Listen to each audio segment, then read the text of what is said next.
자, 우리 이사야 공부 다시 하겠습니다. 오늘 17장과 18장입니다.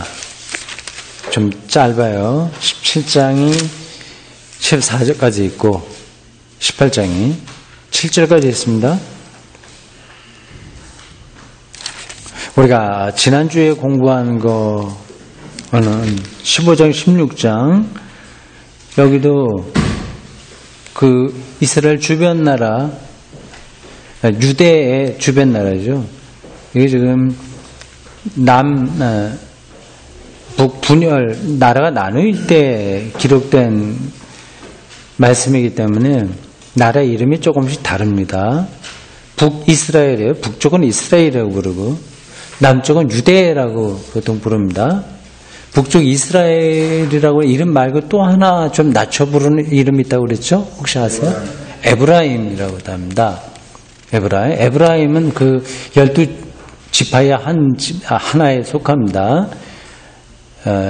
굉장히 호전적이고 좀 남쪽에서 볼 때 좀 귀찮은 뭐 좀 그런 지파 같아요. 그래서 북쪽을 얘기할 때 에브라임이라고 부릅니다.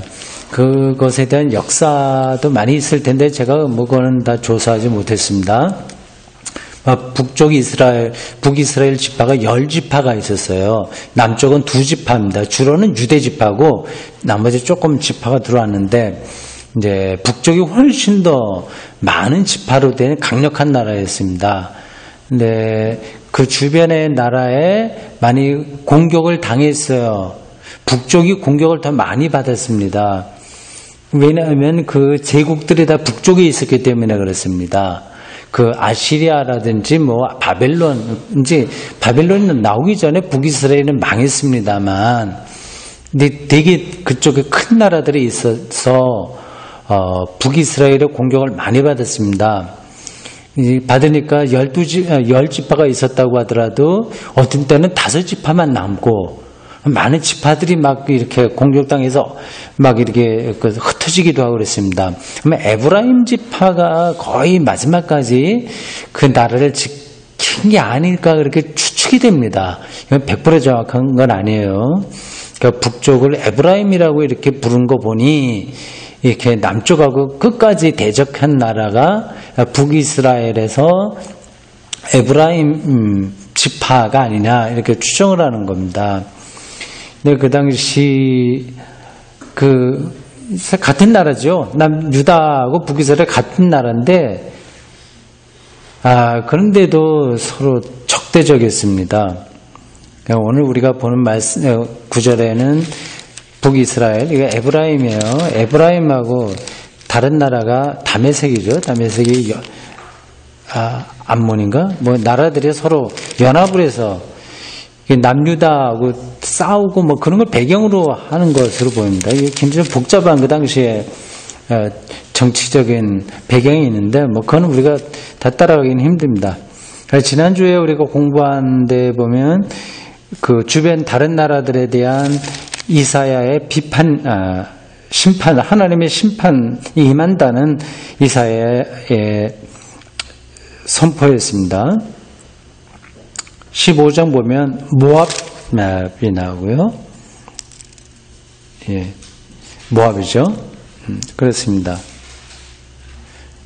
16장도 모압이고 그 앞에 가면은 또 뭐 여러 나라 바벨론 아시리아 블레셋 여러 나라입니다. 이사야가 자기네 나라만 하나님의 말씀을 선포한 게 아니라 주변의 여러 나라들을 다 했다 알 수 있습니다. 오늘은 17장과 18장을 보겠습니다. 여러분들 그 소제목을 보십시오. 여호와께서 에브라임과 다메섹을 멸하시리라. 다메섹 하면 사도 바울이 생각이 날 겁니다. 다메섹으로 가다가 예수 믿는 사람들 박해하려고 가다가 부활한 주님을 경험하고 회심한 거와 연관된 도시죠. 요즘으로 바꿔 말하면 다마스쿠스 라고 합니다. 그런 나라, 그 도시는 지금도 뭐 있어요. 다마스쿠스입니다. 에브라임과 다메섹에 대한 하나님의 심판을 이사야가 얘기하고 있네요. 지도를 한번 보겠습니다. 여러분들 성경 뒤편 지도에서 세 번째 지도, 분단된 이스라엘 왕국이라는 제목이 붙은 지도를 한번 보십시오.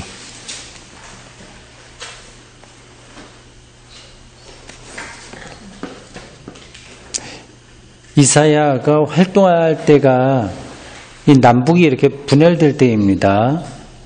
기원전 8세기 초 기원전 730년에서 뭐 710년, 뭐 700초까지 해당합니다. 그 당시에 남북이 그림에서 보는 것처럼 갈려져 있습니다. 밑에 그 사해라고 하는 그 표시된 부분의 왼쪽이 남유다예요. 예루살렘 보이죠? 예, 그 밑에로 내려가면 지도에는 안 나왔겠지만 베들레헴이 있습니다. 그래서 조금 더 내려가면 지도에 안 나왔는데 드고아라고 되어 있고요. 그 전체 지역을 가리켜서 유다 혹은 유대입니다. 똑같은 유다나 유대 똑같습니다.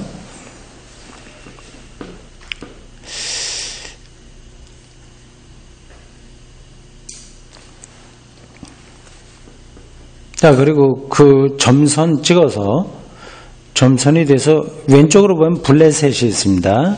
블레셋. 예, 가사라고 하는 것들 거기 이름이 나오죠? 가사. 우리 지난주 설교할 때 가사 나왔는데 기억하세요? 사도행전에서 지난주 설교 사도행전 뭐죠? 다 잊어버리셨나요? 아니면 기억하시나요? 뭐죠? 지난번에? 네, 그렇죠. 빌립. 예, 빌립에게 주의 사자가 나타나서 사마리아에 있다가 그 보시면 사마리아 있죠? 북쪽이에요. 북이스라엘 사마리아. 북이스라엘의 수도가 사마리아입니다. 사마리아에 있는 빌립. 원래는 예루살렘에서 활동하다가 밑에 예루살렘이요. 그러다가 거기에 이제 박해가 시작하자 12사도 빼고 전부 흩어졌습니다. 근데 빌립 7집사인데 7집사가 세워지게 된 이유가 사도행전에 나오긴 합니다. 표면적으로 보면 이거예요. 이 과부들 구제하는 일에 사도들이 잠깐 나서다 보니까 시간도 쫓기고 말도 많아지고 뭐 불평도 많아지고 하니 안 되겠다. 사도들은 기도와 말씀 전하는 일에 충실하고 나머지 7명의 지도자를 세워서 그 봉사하고 교회를 이렇게 목회하는 일을 맡기자. 그런 이유로 7명의 지도자를 세운 게 나옵니다. 기억하시죠? 근데 7명 이름의 특징이 있어요. 뭐 그것도 다 아실 겁니다. 7사람의 이름이 헬라식이에요. 다 헬라. 그러니까 헬라파 유대인이라고 하는 겁니다. 헬라파. 그러면 헬라파 유대인이 있으면 또 무슨 유대인이 있겠어요? 원점이 유대파 유대인. 정확하게 얘기하면 팔레스틴 유대인입니다. 그 지역에 있는 사람들, 팔레스틴계가 있고 헬라파가 있어요. 그 7사람의 이름이 몽땅 그 헬라식의 이름이라고 하는 걸 본다면, 그리고 그 이외에 다른 거를 다 두루두루 살펴서 볼 때 학자들의 설명에 따르면 이 7명은 사도들하고 달리 그 밑에 다른 일을 맡기 위해서 한 게 아니라 초기 기독교가 유대 기독교하고 이방인 기독교가 분리되는 과정이다. 그렇게 설명합니다. 그게 옳을 겁니다. 근데 어쨌든 표면적으로는 그렇게 교회가 분리됐다고 하면은 좋지 않잖아요. 분위기도 그렇고 여러 가지로. 그랬었는데 일부러 그렇게 할 건 아니라서 그냥 사도들의 업무가 과중하니 다른 사람들을 뽑아서 일을 맡기자 해서 7명을 세웠는데 알고 보니 그 사람들이 다 헬라파 유대인이었고 하여튼 뭐 그런 겁니다. 그는 실상을 따지고 들어가면 유대인 기독교와 이방인 헬라파 기독교의 그 안에서 같이 다투지 말고 다른 길을 가자. 교파 분리하고 비슷한 겁니다. 그런 일이 있었습니다. 빌립비 7집사 중에 한 사람인데 그래서 사마리아까지 갔다가 지난주에 설교에 따르면 남쪽으로 가라 해서 가사까지 갔다 뭐 그 얘기입니다.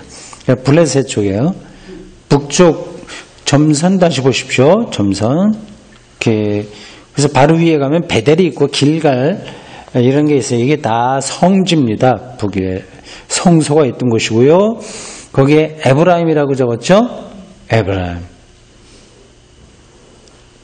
이게 남쪽은 유다라고 적었죠. 분명히. 근데 북쪽은 이스라엘이라고 안 부르고 에브라임이라고 그냥 불렀습니다. 원래는 북이스라엘입니다. 이름을 그렇게 가지고 있어요. 자, 그래 됐습니다. 거기에 보면 에브라임이라고 하는 나라가 어디냐를 알 수 있습니다. 우리식으로 지금 남한과 북한 그렇게 보시면 되겠습니다. 근데 다메섹은 안 나와요. 거기 나옵니까? 다메섹? 제일 위에요?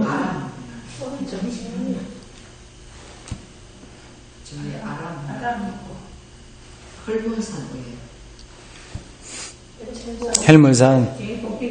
아, 다메섹. 그렇죠. 맞습니다. 그 지역입니다. 예. 네. 다메섹이요. 맨 북동쪽에, 북쪽으로 쳐져 있습니다. 이게 참 이상하네. 나는 집에서 아무리 봐도 안 보였는데, 지금 들어오네요. 예. 그러니까 그 도시이기도 하고 한 나라로서 그 지명인데, 에브라임하고 다메섹이 연합해서 이제 남쪽 유다를 향해서 공격하는 거예요. 야, 너희들 왜 이렇게 그러냐? 우리 같이 아시리아에 대항하자. 아시리아 안에 같이 연합군에 들어오지 않겠어?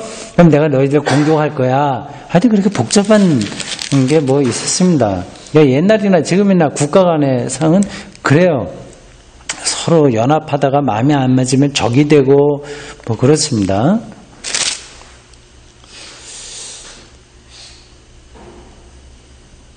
예, 그래서 나는 다메섹이라고 하는 것이 거기 안 보여서 지도를 한 장 더 넘겨보세요. 신학의 세계 이렇게 나옵니다. 신학의 세계.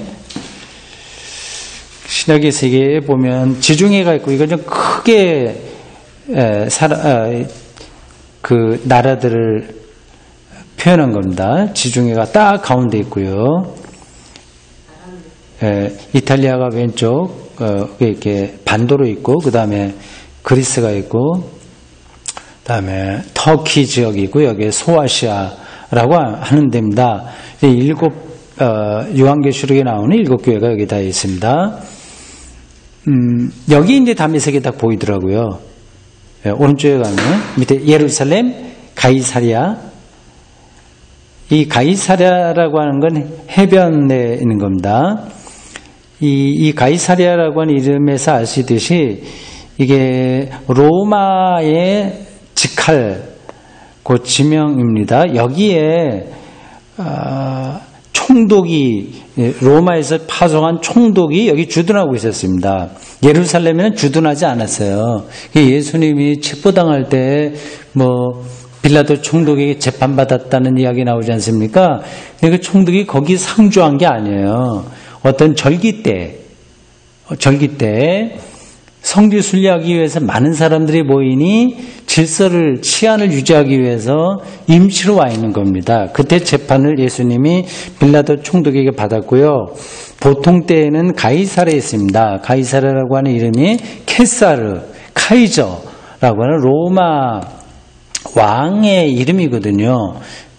케사르, 카이사 똑같은 얘기입니다. 그래서 그 이름을 따서 가이사랴라고 이렇게 부른 겁니다. 예, 거기에 이제 다메섹 보이죠? 예, 그거하고 아까 여러분들이 보았던 그 다메섹하고 같습니다. 자, 본문으로 가봅시다.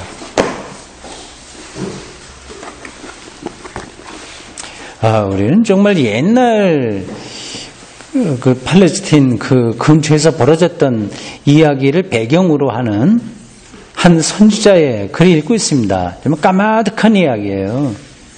근데 우리는 그때 일을 지금 다시 연구해서 다 알아야 되는 건 아니고 그런 상황 가운데 선지자가 어떻게 하나님의 말씀을 깨달았나 그걸 보는 게 중요합니다. 1절부터 짧은데 한꺼번에 읽어보죠. 14절까지 교독하겠습니다. 다메섹에 관한 경고라. 보라, 다메섹의 장차 성읍을 이루지 못하고 무너진 무더기가 될 것이라. 아래의 성읍들이 버림을 당하니 양무리를 치는 것이 되어 양눕게 멸하게 할 자가 없을 것이며 에브라임이 요새와 다메섹 나라와 아람의 남은 자가 멸절하여 이스라엘 자손의 영광같이 되리라. 만군의 여호와의 말씀이니라. 그날에 영혼의 건강취하고 그의 살진 몸이 가려는 마치 추수하는 자가 곡식을 거둬가지고 그의 손으로 이삭을 벤 것 같고 르바임 골짜기에서 이삭을 주운 것 같으리라.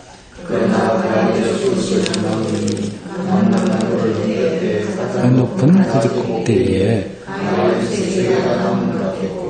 무성한 나무의 가장 먼 근처에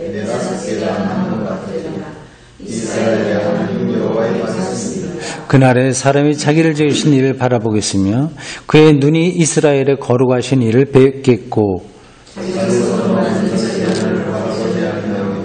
자기 손가락으로 했으나 그날에 그 견고한 성읍들이 이쪽에 이스라엘 자손 앞에서 버림받은 숲풀 속의 초소와 작은 산 꼭대기의 초소 같아서 황폐하리니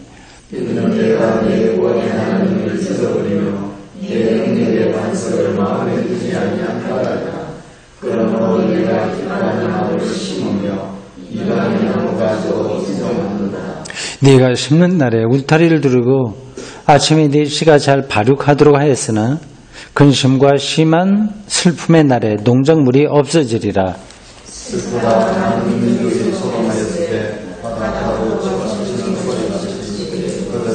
아이고 열방이 충돌하였을 때 큰 물이 몰려온 같이 충돌하였도다.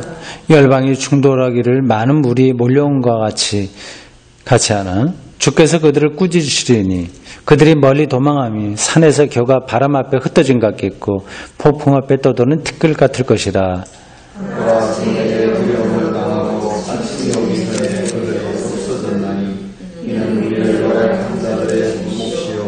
우리를 강탈한 자들의 보응이니라. 아멘. 네, 한번 읽었습니다. 대체적으로 어떤 이야기구나 감이 오긴 옵니다. 에브라임과 다메섹이 이제 멸망당한다. 그 얘기입니다. 멸망당하지 않은 나라가 어디 있습니까? 모든 나라가 다 고대 나라들 다 흥망성쇠를 거쳤죠. 어떻게 보면 참 한 개인도 그렇고 한 민족도 그렇고 나라도 그렇고 있다가 없어지고 있다 없어지고 다 그래요. 영원한 것은 아무것도 없습니다. 이게 산다고 하는 게 뭔지 그리고 나라라고 하는 게 뭔지 그렇습니다. 하여튼 그러한 그 과정에서 하나님이 그 모든 것을 섭리하신다, 통치하신다 그 사실을 선지자들이 말하고 있습니다. 뻔한 이야기 같긴 한데 뻔한 건 아닙니다. 1절 보십시오. 다메섹에 관한 경고라. 아까 우리 지도에서 봤습니다. 다메섹에 장차 큰 성읍을 이루지 못하고 무너진 무더기가 될 것이다. 당시에는 상당한 권위가 있었던 도시로 보입니다. 아로엘의 성읍들이 이것도 그 근처에 어떤 이름들을 가리키는 지명을 가리켜요. 버림을 당한다. 양무리를 치는 곳이돼. 그러니까 사람이 살 곳이 못 된다. 그죠? 양이 눕대. 양들이 마음대로 사는 곳이 되지. 그래도 아무 그 지장도 받지 않고 양들 천지가 된다. 그러니까 양 키우기 적합하다는 그런 뜻이라기보다도 사람들이 다 지금 쫓겨나고 망하게 된다. 그런 뜻입니다. 3절. 에브라임의 요새. 에브라임이 북이스라엘을 가리킵니다. 굉장히 강력한 나라였다고 말씀드렸어요. 남쪽 유대보다 더 강했습니다. 에브라임이 강했기 때문에 북이스라엘이요. 강했기 때문에 오히려 빨리 망했습니다. 아시리아가 공격해 올 때 만약에 남유다처럼 좀 약했으면 적당하게 말을 듣고 지나갈 수 있었을 거예요. 조공 바치고 하면서 지나갈 수 있었을 텐데 이 에브라임은 굉장히 뭐라고 해야 됩니까? 호전적이기도 하고 힘이 좀 있었습니다. 그래서 같이 어느 나라하고 연합해서 우리가 아시리아 막겠다. 그러다가 완전히 망한 거죠. 에브라임은 그러니까 군사력도 강하고 했습니다. 요새라고 표현되어 있네요. 에브라임이 요새 다메섹 나라 아람의 남은 자, 그 근처에 있는 큰 나라입니다. 에브라임, 다메섹, 아람 다 그렇습니다. 멸절한다. 이스라엘 자손의 영광같이 되리라. 만군의 여호와의 말씀입니다. 이스라엘 자손의 영광. 그들이 멸절하는 것이 이스라엘 자손의 영광이다. 그렇게 표현되고 있습니다. 여기 근데 그 이름이 약간 혼란스러워요. 여기서 말하는 이스라엘, 이거는 북이스라엘을 가리키는 건 아닙니다. 그냥 자손을 얘기하는 건데, 에브라임이 북이스라엘이거든요. 그 단어들이 때에 따라서 약간씩 차이가 있습니다. 그거를 우리가 읽을 때 예민하게 좀 살펴야 되겠어요. 그러니까 이스라엘이라고 하는 이름이 북을 뜻할 때도 있고 아니면 전체 이스라엘 민족을 가리킬 때도 있습니다. 네, 그런 거를 처음에 선지자가 말씀을 선포할 때 정확하게 구분하지 않았을 수도 있고요. 정확하게 구분했으나 나중에 그것이 글로 기록되면서 약간 달라질 수도 있었고, 그리고 또 이거를 편집한 어떤 사람이 당시 상황에 따라서 이 선지자의 말에서 몇몇 부분들을 좀 고쳐서 적을 수 있습니다. 그래서 그러니까 후대 우리가 읽을 때는 약간 혼란스럽긴 한데 일단은 그거를 여러분들이 염두에 두시면 됩니다. 이스라엘은 때에 따라서 지역적으로 북을 가리킬 때도 있고 남을 다 포함한 전체 이스라엘 민족을 가리킬 때도 있다 생각하시면 되겠습니다. 그날에 야곱의 영광이 쇠하고 그의 살진 몸이 파리하리니. 에브라임이 망하니까 영광이 쇠하고. 5절 추수하는 자가 곡식을 거두는데 이삭을 벤 것 같고 르바임 골짜기에서 이삭을 준 것 같다. 거둘 게 별로 없다는 얘기입니다. 6절 그 안에 죽을 것이 남으리니. 뭐가 좀 남긴 하는데 감난만을 흔들 때 가장 높은 가지 꼭대기에 과일 2-3개가 남는다. 그러니까 초라한 거죠. 별로 없다, 안 된다. 무성한 나무의 가장 먼 가지에 4-5개가 남는다. 그렇게 이사야가 말씀을 선포합니다. 결국은 인생이라고 하는 게 다 이제 과일이 떨어져 버리는 그런 거하고 비슷한 거죠. 앞에서 우리 찬송 부를 때 제가 말씀드렸나? 우리 생명이 완성되지 않았다. 예수님의 재림할 때가 생명이 완성이다. 말씀드렸습니다. 그러니까 아무리 많이 우리가 번성한 것 같아도 그럴 때가 있긴 있죠. 가정적으로나 국가적으로 그럴 때가 있습니다. 열심히 이렇게 사는 건 좋습니다. 그러나 결국은 꼭대기에 과일 2-3개 남는 정도로 그 순간이 온다. 각오하고 우리가 살아야 됩니다. 7절 중요한 말씀이네요. 결정적인 순간이죠. 그날. 이게 기억해야 됩니다. 개인적으로 본다면 죽는 날이죠.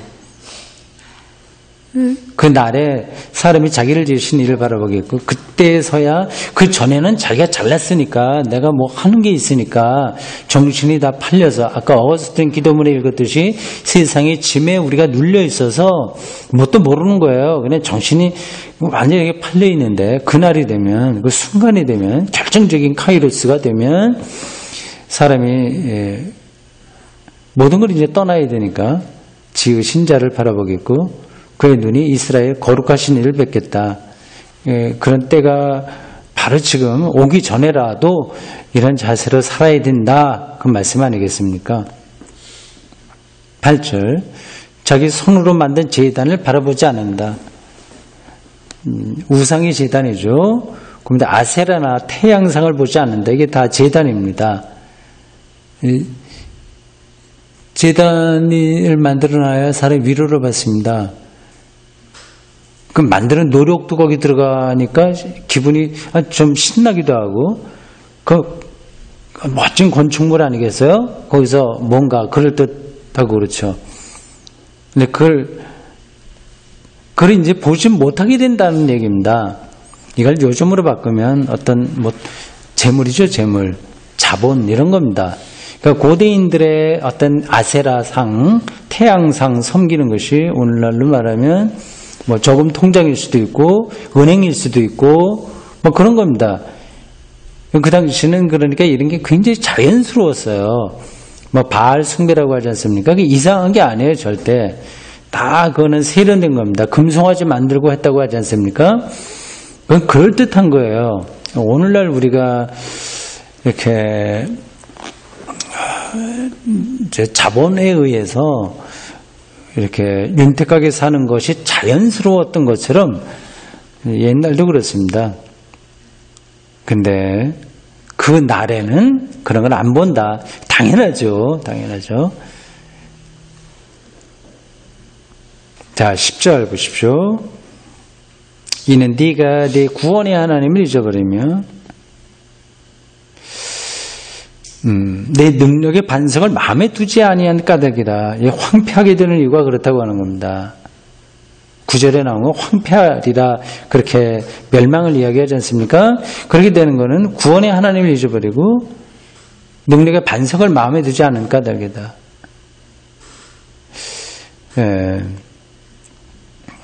구원의 하나님. 그러니까 이건 우리 입에 늘 흔하게 나오는 단어인데 잘 생각하셔야 됩니다. 구원, 뭘 구원으로 생각하냐 것을 자기가 아는 것만큼 들어가게 되는 거예요.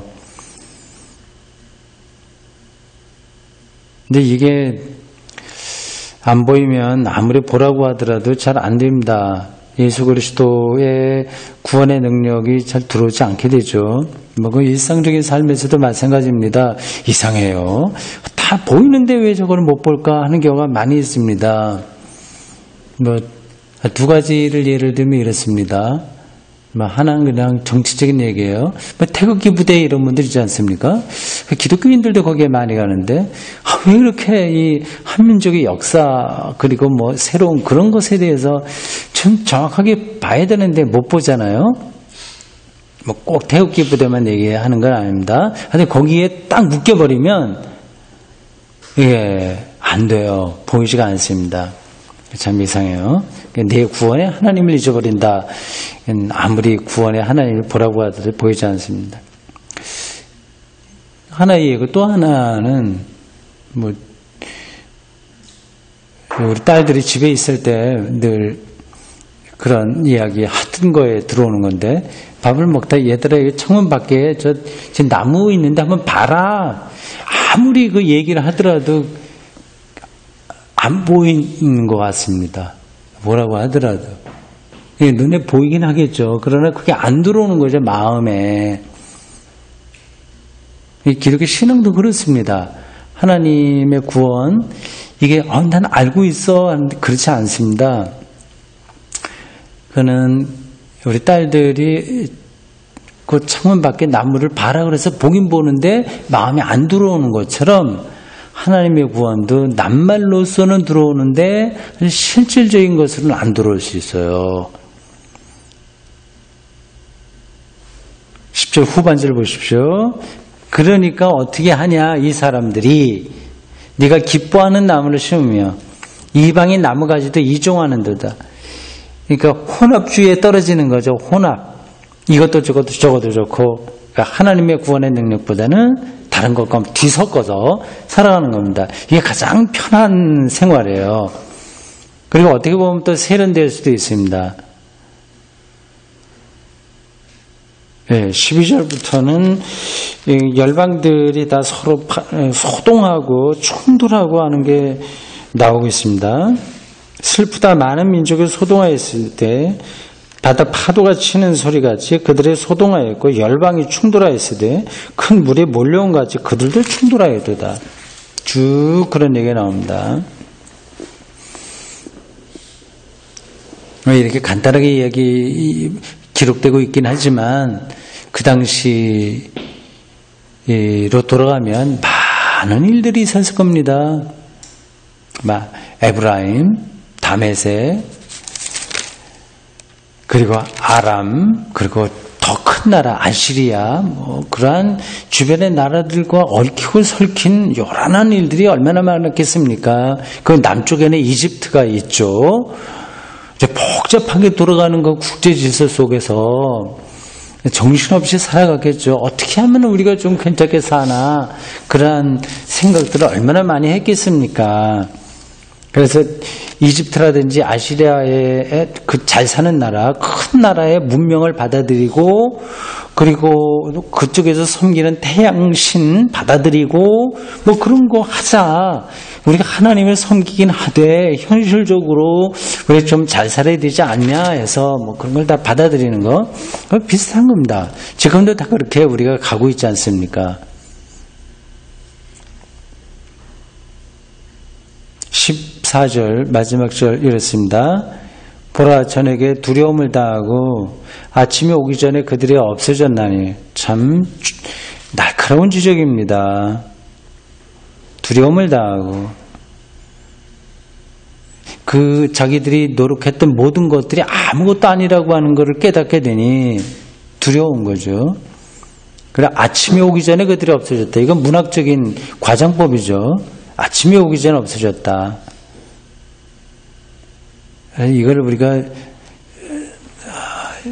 정말 명심하고 살아야 됩니다. 우리도 아침이 오기 전에 없어지거든요. 저도 늘 그 생각을 합니다. 시간도 정말 빠르고요. 눈 깜짝할 새에 우리 인생이 다 가버리거든요. 그러니까 아침이 오기 전에 없어지는 게 분명합니다.